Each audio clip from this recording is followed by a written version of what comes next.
चलिए दोस्तों, आपका बहुत बहुत स्वागत है मेरे साथ मेरे चैनल उत्कर्ष मौर्य में। मैं लेके आऊँ आपके लिए नागिन 6 का इस वीक का धमाकेदार अपडेट। आपको बताऊंगा कि आगे क्या क्या होगा और इस एपिसोड में क्या क्या हुआ। सबसे पहले बता दूं है कि जो ये पूर्विका जो रहती है, शेषनाग की बेटी जो रहती है, वो धरती पे आ जाती है।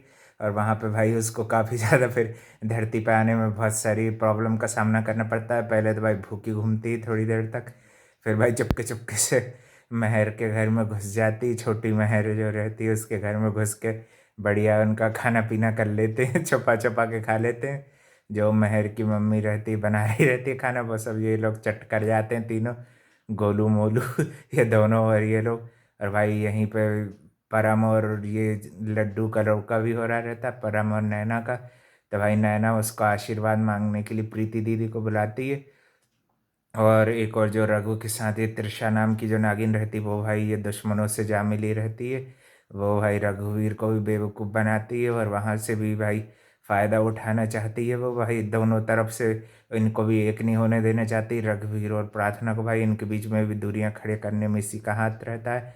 देन भाई ये किडनैपर्स जो रहते हैं, वो ये बच्चों को अकेला देख के भाई फिर डर के सहम के थोड़ी देर के बाद खा पी के उनको महर जब पकड़ लेती है, तो बच्चे लोग ये तीनों जो रहते हैं, पूर्विका और गोलू मोलू, ये भाई ये बाहर भग जाते हैं।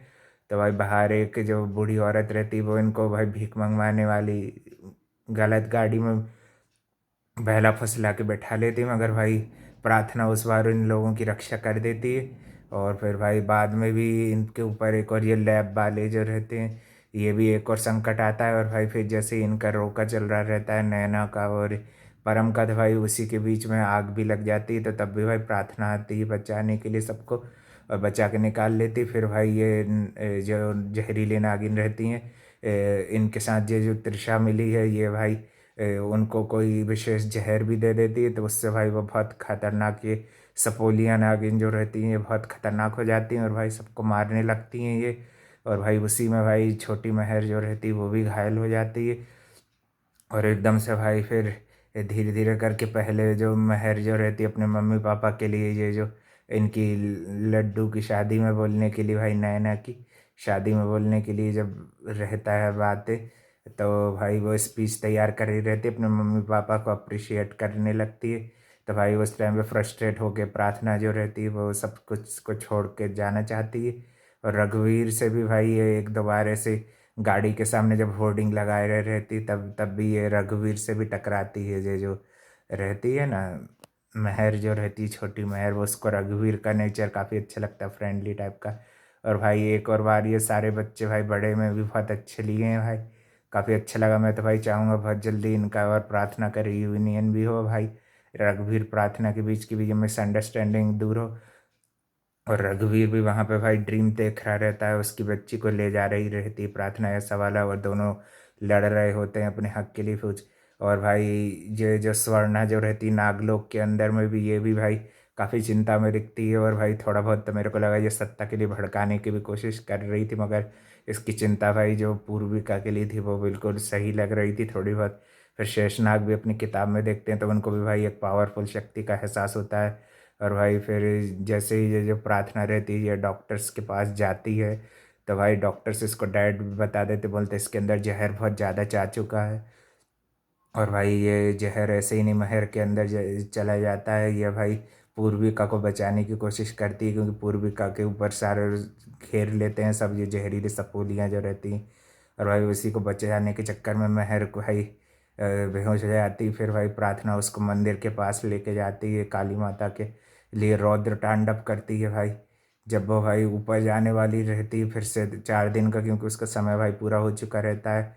बीच में प्रशांत भी उसको रोकने की कोशिश करता है, तो प्रशांत को भी डरा देती है प्रार्थना जो रहती है। और भाई फिर बिल्कुल चली जाती। और भाई एकदम बिल्कुल वो तपस्या में जाने वाली रहती, तभी उसको इसकी महर की आवाज़ आती है उसके अंदर की। फिर भाई सारे इमोशंस जाग उठते हैं। और भाई वो फिर भाई उसके अंदर की माँ भी जाग जाती है कि नहीं भाई। वो सब ये नफरत वफरत वाली चीज़ें जो थी वो भाई वो सब भूल के उसकी मदद करती है। और भाई बिल्कुल मंदिर के सामने भाई नेक्स्ट वीक काली माता है उसके अंदर बिल्कुल आने वाली हैं। और भाई सारी सपोलियों का सर्वनाश करने वाली हैं। मेरे को भाई वही नागिन का सीजन याद आ गया भाई।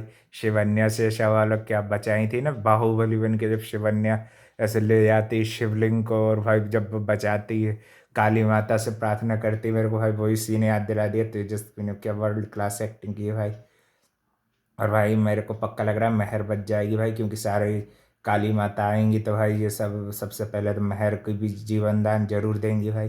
देखते हैं नेक्स्ट वीक और क्या क्या होगा। जो सपोलिया नागिन को तो भाई से कटफट सब कर रही थी, और रघुवीर प्रार्थना, फिर भाई रघुवीर की चेस्ट पे भाई जैसे काली माता पैर रखती हैं वैसे ही टाइप उनका भी क्रोध शांत रघुवीर कर सकता है। शेष नागिन का भी, सर्वश्रेष्ठ नागिन का भी शेषनाग ही कर सकता है। और भाई देखते हैं कितनी इनकी सत्ता को लेकर जो जंग चल रही है उसमें क्या होता है। और भी भाई पूर्वी का और मेहर का भी एक साथ में सीन हो देखने को मिला, तो दोनों एक दूसरे को बचा रही थी। मेहर को देखा तुरंत बचाते हुए, और भाई पूर्वी का बच के जा रही थी, तो फिर उसको रघु का जो रहता है एक प्रतिबिंब टाइप का दिखता है, और भाई उससे वो फिर से बचाने में लग जाती है ना। गोलू मोलू को भी बचा लेती है, दोनों उसके सेवक रहते हैं, उनको भी वो बचा लेती है। और भाई अकेली बेचारी परेशान हो रही रहती है। अब देखते हैं भाई आगे क्या क्या होगा और क्या नए ट्विस्ट टर्न आएंगे नागिन 6 में। और भी अपडेट के चैनल को लाइक कमेंट शेयर सब्सक्राइब सब कर देंगे। Thank you for watching. मिलते हैं नेक्स्ट वीक एक और धमाकेदार अपडेट के साथ।